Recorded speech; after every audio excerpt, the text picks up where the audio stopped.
This last lecture about the brain will be about the ventricles of the brain and the meninges of the brain. The brain has spaces inside of it. It grew around a neural tube, and those tubes maintain spaces in your brain. So you actually do have empty openings. Well, they're not empty, they're filled with fluid, and they're called ventricles. Ventricles means an open space like in the heart. So we have 4 total ventricles. We have 2 lateral ventricles, the right lateral and the left lateral. They're in the middle of the cerebral hemispheres. We also have a 3rd ventricle in the middle of the thalamus. It also takes part of the hypothalamus. It's connected by a structure called the cerebral aqueduct to the 4th ventricle. An aqueduct is a water channel, and this one is in the brain. And then finally, we have the 4th ventricle, which is between the cerebellum and the brainstem. So let's look at why we have ventricles. So the function of the ventricle is to make cerebral spinal fluid at a set of capillaries called the choroid plexus. The choroid plexus is a very specialized set of capillaries to make this CSF fluid. And the function of the CSF fluid is to cushion, buffer, and protect the brain. The brain is basically sitting in the CSF fluid, which means it's sitting in a water bath, which cushions it, keeps it from sloshing around too much. We have to buffer the pH, and we're going to basically protect the spaces. So this is a photograph of the ventricle model that's found in the lab. I've labeled the lateral ventricle, and it's kind of this wishbone shape. It comes this way. This posterior would be in the occipital lobe. This anterior would be all the way in the frontal lobe. And it comes down this direction where it makes that split. This would be in the temporal lobe. So the lateral ventricles go through the hemispheres.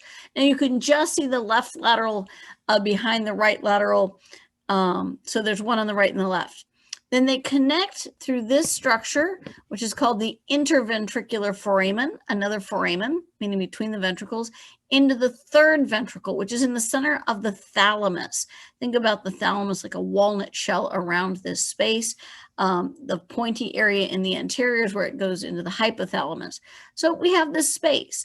Now the pink line on this model, if you get a chance to look at it from the backside, you'll actually see the pink represents the capillary that is the choroid plexus to make that CSF.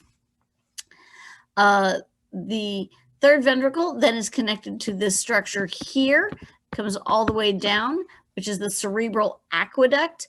When we look at the brain model, we can actually also see it.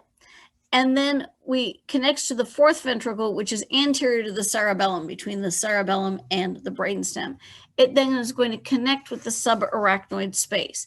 But the ventricles are filled with this fluid, and they make it. So that's where the fluid comes from. So I took this picture of the brain itself. So I mentioned that in an earlier slide in the brain lecture, that the septum pellucidum here, septum pellucidum covers the lateral ventricle.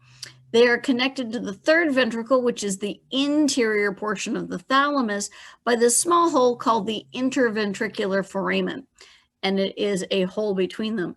Then we are going to go through the cerebral aqueduct, which is this space here between the two.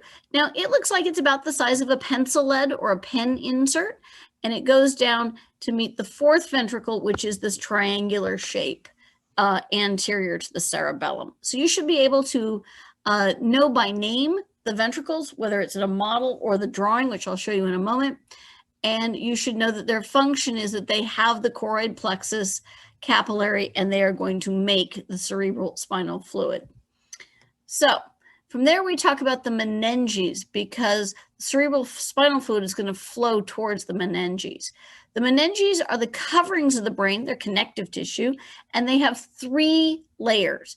The pia mater means the delicate mother, and it covers the surface of the brain. It covers all of the gyri, and it goes down into the sulci, and it's stuck so tightly to the surface of the brain that if we were to try and pull it off, it would actually damage the structures of the surface of the brain.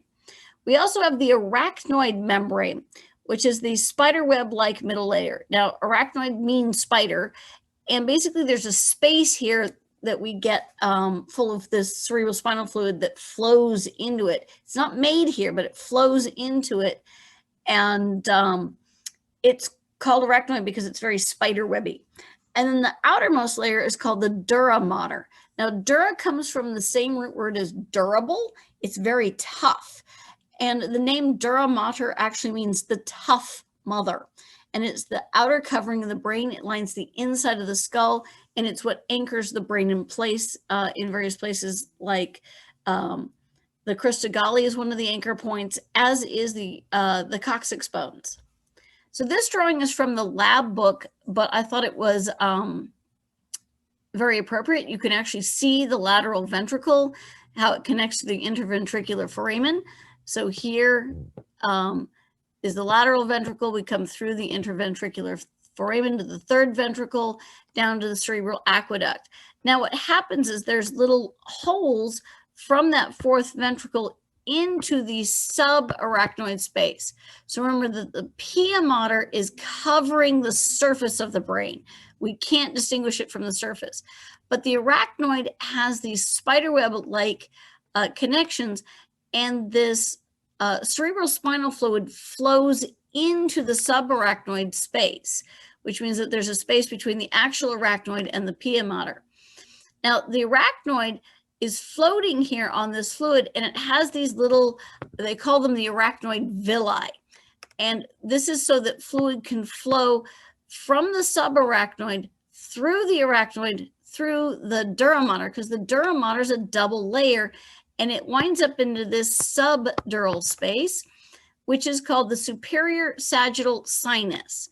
Sinus is a vein, and superior just means it's the top one. Sagittal means it's running down the sagittal space. Do we have an inferior one? Yes, it's not as important. But this is a vein. So the cerebrospinal fluid is made by the choroid plexus blood vessels.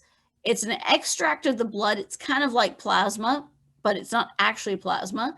It flows through the system, and then it flows back into the blood at that superior sagittal sinus, which is a vein. Now, it also goes all the way down around your spinal cord. So they can actually do diagnostics of what's going on in your brain by taking a sample of the cerebrospinal fluid from around your spinal cord.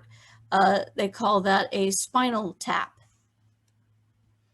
Now, so an important note is that meningitis is inflammation of the meninges, not the brain. If we have inflammation of the brain, we call it encephalitis. So when somebody gets meningitis, it usually means that they have an infection in either the subarachnoid or the subdural space, one or the other. And that can be viral or bacterial. Very rarely, but occasionally, it's fungal infections.